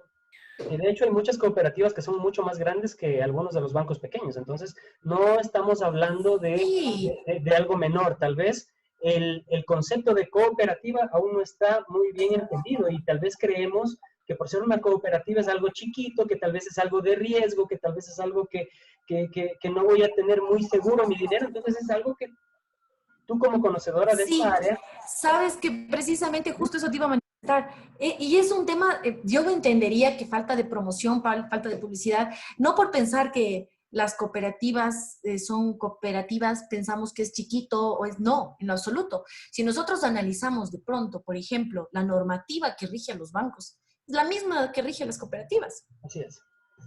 es la misma. Entonces, realmente, si vamos a casos puntuales específicos, manejamos calificación de riesgo, todas, de hecho, no solamente hablo por la organización a la que yo pertenezco, sino por todo el sector financiero popular y solidario, segmento uno, segmento 2, se encuentra debidamente controlado. Tenemos calificación de riesgo, auditoría externa, auditoría interna, oficial de cumplimiento.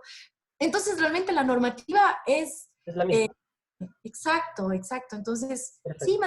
Ale, le invito a que pueda participar en las cooperativas. Perfecto. A ver, bueno, Diana nos dice muchas gracias, excelente charla y muy útil. También Yolanda Sotomayor desde el WhatsApp, porque aparentemente no puede escribirnos, te manda muchos saludos y te felicita por la charla.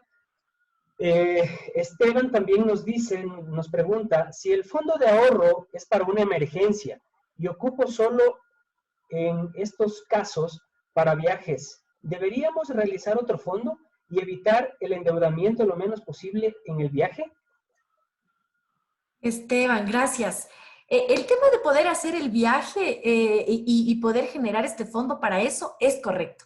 Esa es la idea de generar este fondo, porque no, como les había dicho, no solamente pensemos en el valor, en el dinero que vamos a generar en ese fondo, sino el sueño al que vamos a llegar. O sea, ¿cuál es mi motivante como persona? Porque al final somos seres humanos emocionalmente sensibles y a la final esa es la motivación por la que todos trabajamos, por la que todos nos movemos, ¿no es cierto? Nos movilizamos. Entonces, me parece súper bien el tema del fondo, es correcto. ¿Generar otro fondo? No. Generar otro fondo? No. Al contrario, más bien, Esteban, yo lo que pensaría es que a través del mismo fondo puedes crear nuevas metas, sin problema. Evidentemente, requerir crédito es lo más, no requerir, no solicitar crédito es lo más recomendable, casi siempre sucede, sería lo económicamente, financieramente más saludable. Pero no podemos cerrarnos a una realidad, porque el crédito tampoco es malo. El Así es, crédito elevado es una herramienta financiera muy, muy buena que puede ayudarnos a generar grandes expectativas en menor tiempo. así Ojo, es. en menor tiempo. Entonces no es malo. Sin embargo, el que no lo, si no lo necesitamos, por supuesto, o sea, es mucho mejor no requerir el endeudamiento, por supuesto. Listo, vamos a continuar, Yadi, con las preguntas que tenemos algunas y Ya, queremos, perdón. queremos abarcar todas, ¿sí? A ver, Sí, Ramiro Betancur nos dice muchas gracias, excelente la charla. Gracias, Ramiro, a ti por escucharnos. Eh, Michelle Delgado nos dice, gracias, excelente intervención, Yadira. Tengo una pregunta. ¿Consideras conveniente invertir en la banca dada la la presente inestabilidad económica del país? hola Michelle, buenas tardes. Bueno, tengo dos temas. Yo estoy del otro lado, ¿no? Yo estoy del lado del sector del sistema financiero y yo no puedo decirte que haya una inestabilidad, no. Que hay un tema inestable político, eso es un tema, pero el sector como financiero popular y solidario, sector financiero, que es aún más grande todavía, el privado, sistema financiero privado, yo no podría decirte que hay inestabilidad. Te recomiendo invertir, por supuesto, es el momento porque precisamente actualmente son las mejores tasas que ofrece el mercado. Hablarte de una inestabilidad, considero que no es así. No hay ninguna inestabilidad en el sector, en el sistema, al menos en absoluto. De pronto temas políticos sí pueden afectar el tema de las decisiones, pero inestabilidad económica como sistema financiero no. Es el momento sí porque actualmente las tasas en el mercado son bastante buenas, competitivas y es el momento precisamente que la persona que tiene el dinero ponga las condiciones. Ok. Gracias, Marce. Perfecto, sí, o sea, entendería yo que no debemos confundir conceptos, ¿no es cierto? Una cosa es tal vez una especie de recesión económica o una recesión en la parte productiva, pero eso no necesariamente quiere decir que estamos teniendo un problema financiero o en el sistema financiero, ¿no es cierto? Entendería que va por ahí. Bueno, vamos con la siguiente pregunta. Habría que analizar, nos dice José Luis Goyes, habría que analizar esta educación financiera en el contexto del COVID-19. Es decir, ¿por dónde deben ir las prioridades ahora? Sí, es correcto, realmente es correcto. Y creo que este tipo de situaciones, como les comentaba al inicio, es la que nos pone a analizar y a pensar realmente qué hubiera sido si hubiera tenido ese fondo. Por ejemplo, cuántas personas perdieron sus empleos. Y yo estoy segura que en esta situación muchas de las empresas no pudieron sostener esos ingresos. Entonces va a ser más difícil sostener también a estas personas. Y cuántos de ellos no hubieran querido tener este fondo, ¿no? Uh -huh. Ahora, Em, yo no sé realmente si en este momento sea solamente por la pandemia analizar la educación financiera. Como lo mencionaba, debería ser un tema cultural. Ahora deberíamos ser expertos de pronto y saber por dónde ir en esta situación, sí. Pero el tema de educación financiera debe ser todo el tiempo, no solamente por el ahorro, no solamente por el crédito, sino por el sobreendeudamiento y por todos los temas que hemos conversado. Pero yo creo que, José Luis, en esta oportunidad se debería considerar el tema del ahorro, porque también la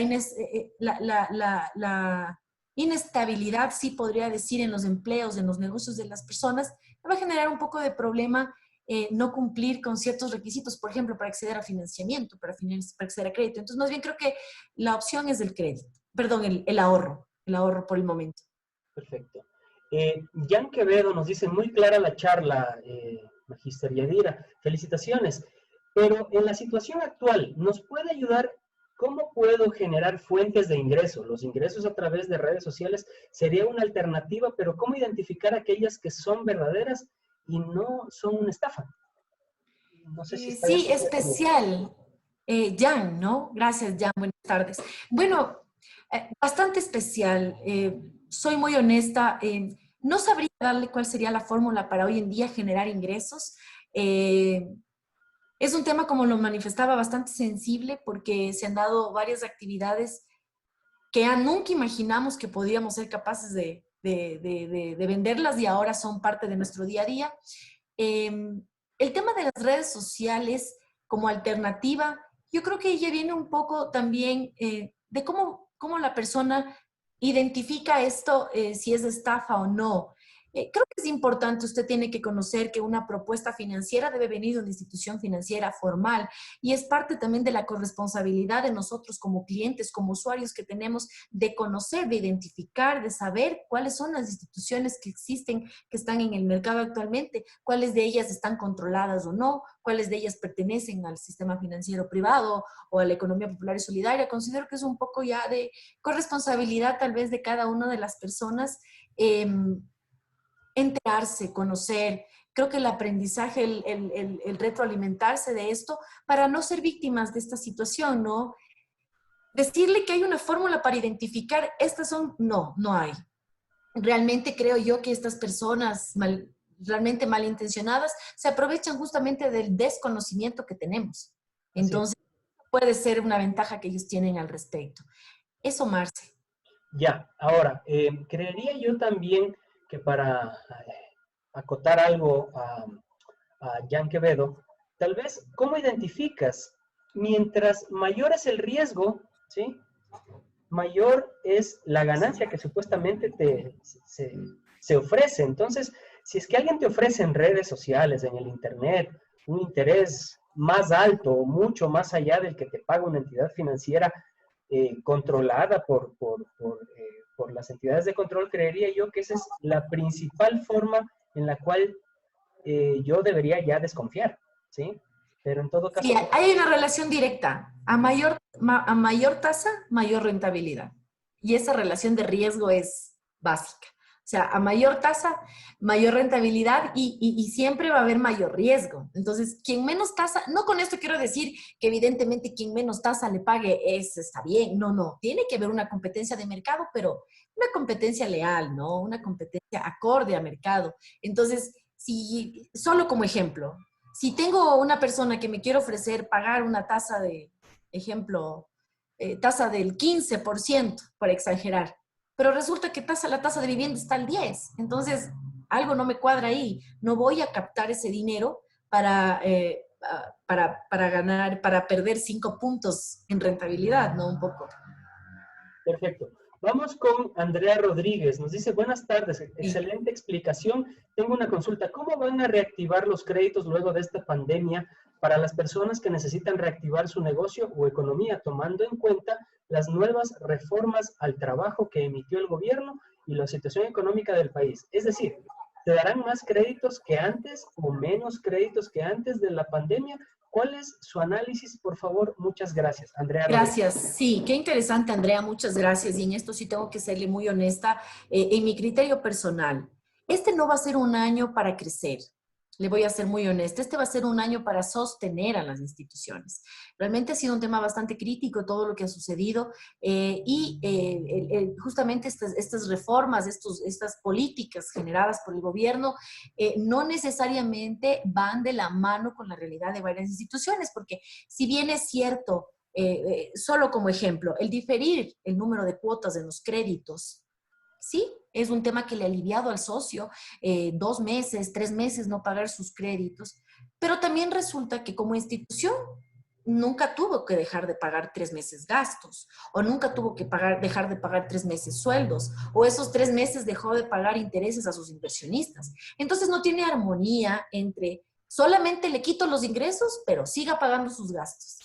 Entonces, es un tema difícil y realmente es un año, como le comentaba, para sostener. Es mi criterio personal, desde luego, como Yadira, es un año para sostener, no va a ser un año de crecimiento por toda la situación. Creo yo que la reactivación de crédito va a estar dada a través de los diferentes fuentes de fondeo que el gobierno ha ofrecido. Creo que es la oportunidad para todo el sistema, sobre todo en microproductivo, que es donde tenemos la mayor afectación.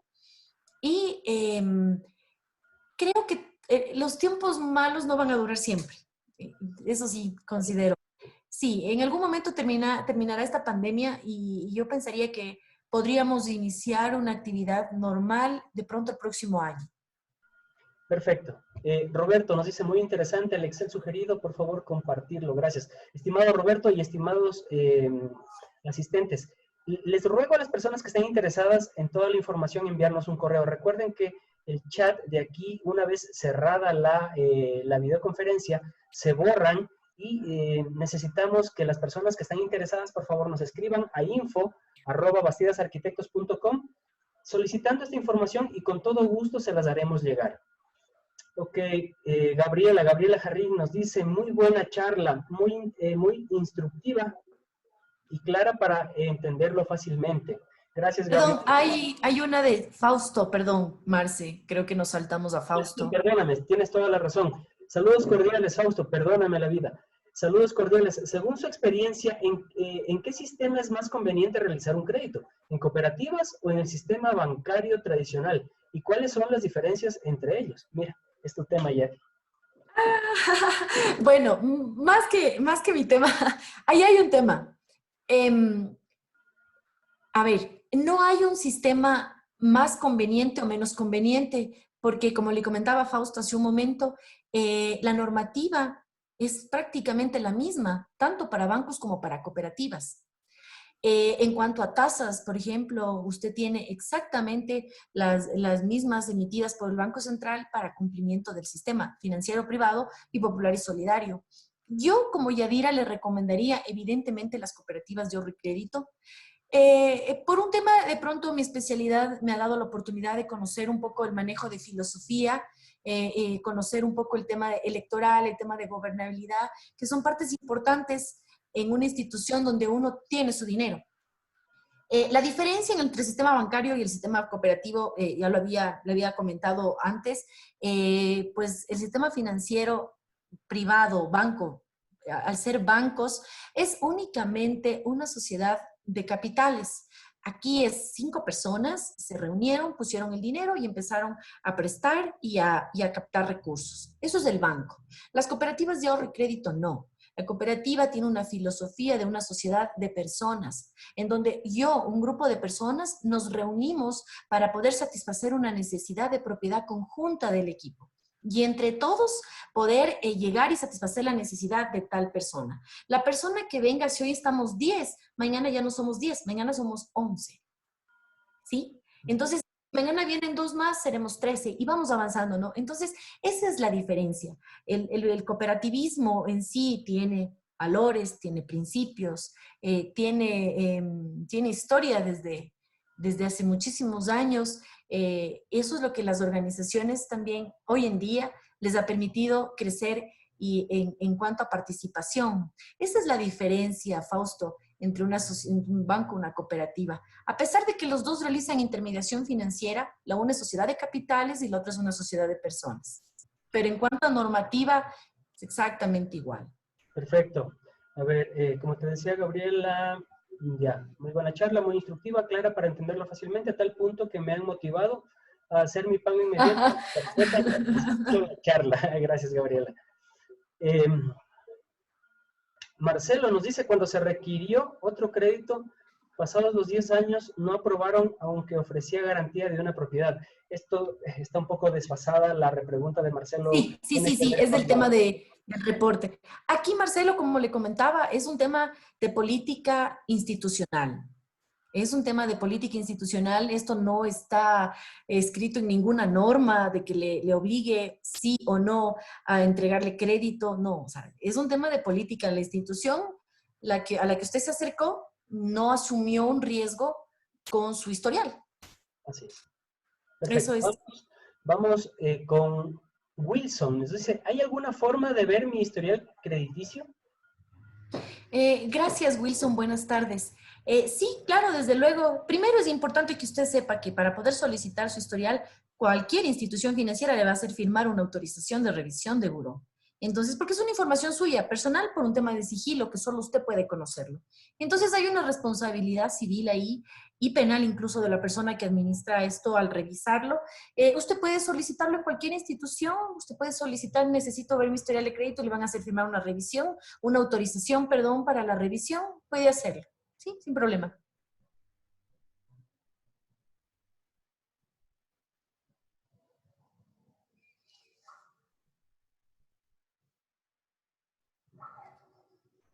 No te escucho, Marce. Perdóname que estaba con el micrófono en silencio. Hola, Barragán nos dice, excelente charla, estimada Yadira. ¿Qué estrategias se pueden tomar para crear una cultura de ahorro en estos momentos de crisis en nuestro país? Wow, sí, difícil, Paola, buenas tardes. Y yo creo que no podríamos generar realmente estrategias que yo le pueda decir, Paola, van a ser efectivas y van a funcionar. Porque como le mencionaba, es la primera vez que vivimos una pandemia, evidentemente, como sector financiero, como social, como sector en la salud, en seguridad, en todos los temas. Lo que sí le puedo de pronto es recomendar es que el tema de la cultura del ahorro debería generarse todo el tiempo. O sea, en esta pandemia de pronto se hace más urgente en esta situación, en esta crisis. Y una estrategia podría ser, por ejemplo, precisamente que en algún momento no nos pueda suceder, desde luego, pero no estamos exentos de que aquello ocurra, es quedarnos sin empleo. Y precisamente una estrategia es pensando en eso, sea mi motivante para yo poder crear este fondo, por ejemplo. Podría ser una opción. Por ejemplo, no sé, las personas que tienen sus hijos, de pronto pensar en ellos justamente si esta situación los ha aislado tanto, de pronto van a necesitar un espacio de esparcimiento, un momento de pronto de vacacionar. Entonces, de pronto, siempre buscar su motivante, creo yo. Cada uno tiene su prioridad definida, o sea, no tu prioridad, Marce, es la mía, cambia muchísimo, pero creo yo que podríamos de pronto como una estrategia justamente tomar como ejemplo lo que nos ha pasado en estos 63 días más o menos, que podríamos, que pudo haber pasado de nuestra situación, que pudo haber cambiado si hubiéramos tenido ese fondo de emergencia. Listo. Gracias, Yadi. Fabricio nos dice, excelente. Víctor Hugo nos dice, yo tengo una deuda alta en la tarjeta. Ellos dan plazos hasta 24 meses, pero ¿sería mejor hacer un crédito en una cooperativa o banco para pagar la tarjeta? ¿Cuál es la mejor opción? A ver, ahí hablábamos de que de pronto el hacer un crédito para pagar otro no era lo más sano. Sin embargo, hay productos de crédito que le permiten a la persona alivianar justamente el pago de sus créditos, pero de sus tarjetas, en este caso, consolidando las deudas. Eso sí es posible, porque usted lo que está haciendo es recuperar su capacidad de pago y consolidar todas las tarjetas, pagando de pronto 3 en un solo crédito. Eso sí es posible. El mercado le ofrece, la oferta está abierta, es posible. Sí. Ahora, sí es importante un tema. Este es un producto precisamente para quien paga bien. Y de hecho, el producto de crédito es un tema, como les decía, es un acto de confianza. Entonces, sí, existe la posibilidad, Víctor, me parece, ¿no es cierto? Sí, Sí. para que pueda acceder a esto consolidando sus deudas, sí. Unificándolas, sí, es posible. Usted puede hacerlo. Así va a bajar el nivel de endeudamiento que tiene y recuperaría su capacidad de pago. Listo. Ok. Diego Ramos, ¿pueden enviar el modelo de Excel? Sí, Diego, por favor, escríbenos a info@bastidasarquitectos.com para poder hacerte llegar todo el material. Y nos pregunta, ¿es recomendable hacer un préstamo en una cooperativa para pagar el valor de una tarjeta? ¿A qué tasa es? Creo que ya lo contestaste. Solo quedaría Sí, pendiente. sí, bueno, el tema de tasas creo que es información muy puntual que no podríamos comentarlo así, pero yo en el Excel, el promedio más o menos de una tasa de consumo está en el 16, 17%, me parece que cobra la tarjeta de crédito. Esa sería la tasa. Ya un producto puntual de consolidación, eso, como le mencionaba, es un tema que está dado ya, digamos, por producto de la institución. O sea, ninguna institución está obligada a consolidarle sus tarjetas para que me pague un solo crédito. No, no, eso sí. O sea, es un tema de mercado y más bien lo que le sugeriría y lo que le recomendaría es que pueda buscar las opciones que le brindan esas oportunidades para poder consolidar y unificar las deudas. Perfecto. Eh, Javier Delgado nos dice saludos, excelentes sugerencias de manejo financiero, Magistería dirá. Estos espacios de aprendizaje me han ilustrado de mejor forma. Esperamos una nueva convocatoria. De igual manera, mi estimado Javier y a las personas que nos escuchan, les invito a que en nuestras redes sociales nos comenten si es que quisieran ustedes tener una segunda charla tal vez un poco más profunda sobre temas financieros o sobre qué tema. Les invito por favor a que nos comenten porque de por sí nosotros como Bastidas Arquitectos no hacemos este tipo de charlas, sin embargo la situación actual es la que nos ha motivado a dar esta serie de charlas que de alguna manera dan herramientas a las personas que nos ven y que nos escuchan para que puedan mejorar su economía y su estilo de vida. Vamos con... okay. Paola Román, muchas gracias, excelente charla. Carlos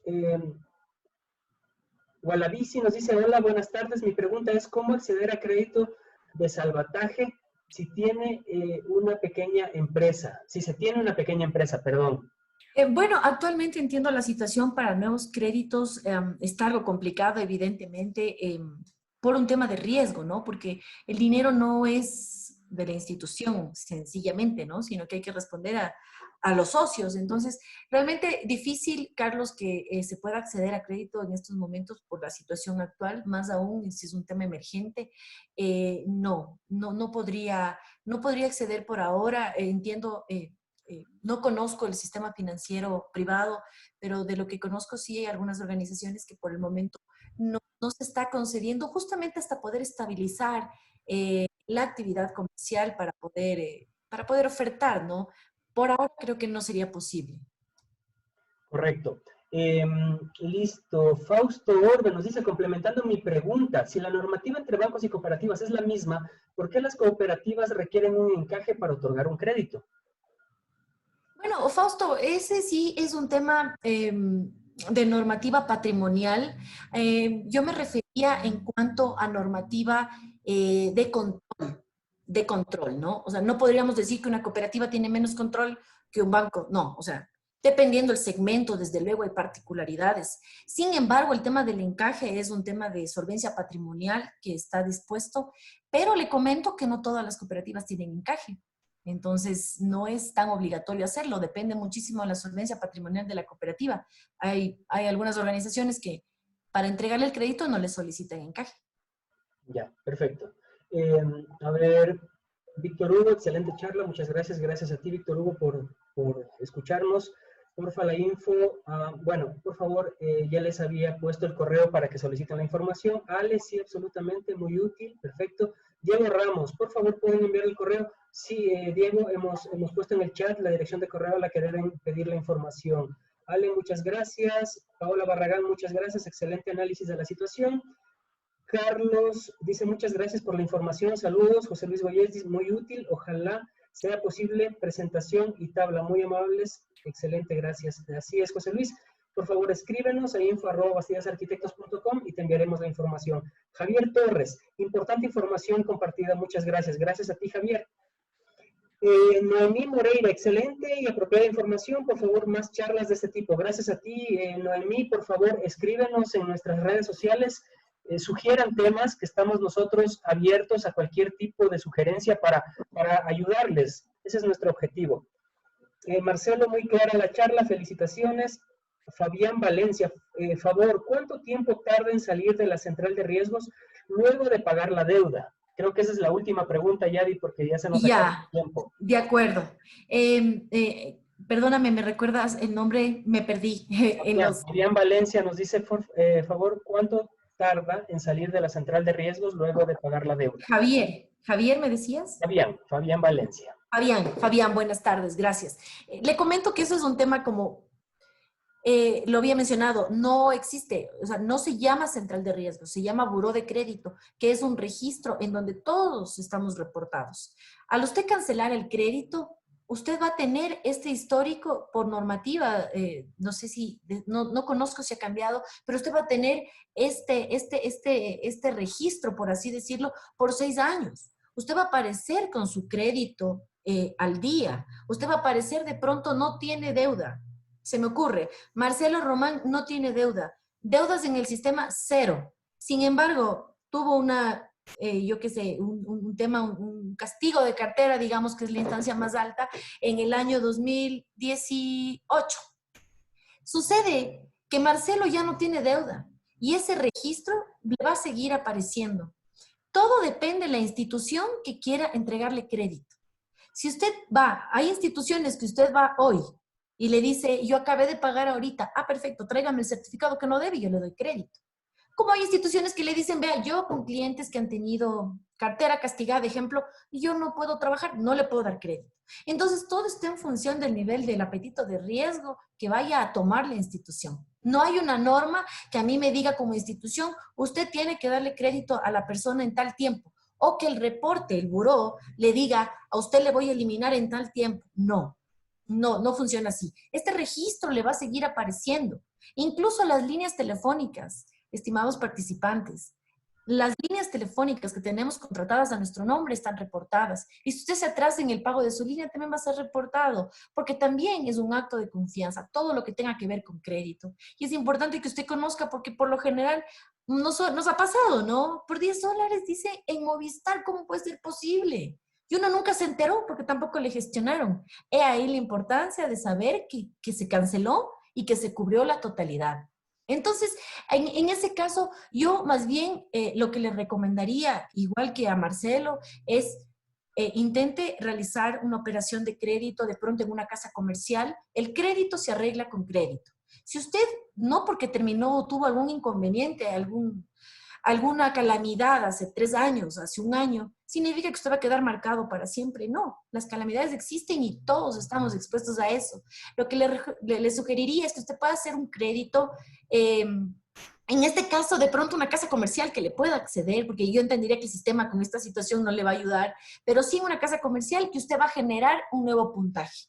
Y automáticamente va a recuperar su calificación. El registro no va a borrarse en el sentido de que no es que porque usted lo pagó hoy, el próximo mes ya se borró. No, es un tema que va evolucionando. Tiene que tomar, el calcular su score tiene unas cerca de 800 variables para poder calcular cuál es su puntaje, para poder calcular su score y una serie de cosas, ¿no? Ya son cálculos, realmente hay matemáticos que yo no entro, pero lo que sí conozco es que es un cálculo que toma muchísimas variables. Y evidentemente darle un tiempo estimado no hay. En ninguna parte le van a decir, pasa 1 año, 6 años y se le va a borrar. No. Incluso usted puede pasar 1 año, se me ocurre como ejemplo, y usted ya no va a tener ese registro por su nuevo comportamiento. Por su nuevo comportamiento. Eso sí, cada 30 días se actualiza el buró, eso sí, es importante. Y entonces usted tiene cada mes la oportunidad de ir ganando puntuación. Eso, Marcia. Perfecto. Gracias. Fabián nos dice, excelente. Bueno, creo que hemos terminado. Se nos acaba el tiempo, Yadi. Nuevamente Gracias, Marce. agradecerte a ti por tu apoyo, por tu ayuda. Creo que la información que nos has dado ha sido de mucha ayuda. Espero que esta información sirva a todos quienes nos vieron y quienes nos escucharon. Por favor, les pido que estén pendientes. La próxima semana tenemos una charla sobre temas laborales, sobre temas legales laborales. Un directo amigo de la casa, el abogado Gustavo Lemos, nos va a contar un poco cuáles son los derechos, las obligaciones laborales, tanto del trabajador como del patrón. Entonces, los invito a estar atentos en nuestras redes sociales para que se inscriban a la charla y puedan obtener información que espero yo que sea de mucha ayuda para todos ustedes. Nuevamente, muchísimas gracias a todos. Nos vemos la siguiente semana. Yadi, a ti, muchísimas gracias nuevamente. Espero verte por aquí más seguido con algún otro tema en el que nos puedas ayudar. Seguro, gracias a ti, Marce, gracias a Gaby y gracias a todos los participantes. Será un gusto poder ayudarles a la orden. Muchísimas gracias. Gracias, Marce. Gracias a todos. Gracias. Entonces, bueno, voy a dar por terminada la charla. Felicidades a todos. Que tengan una excelente tarde.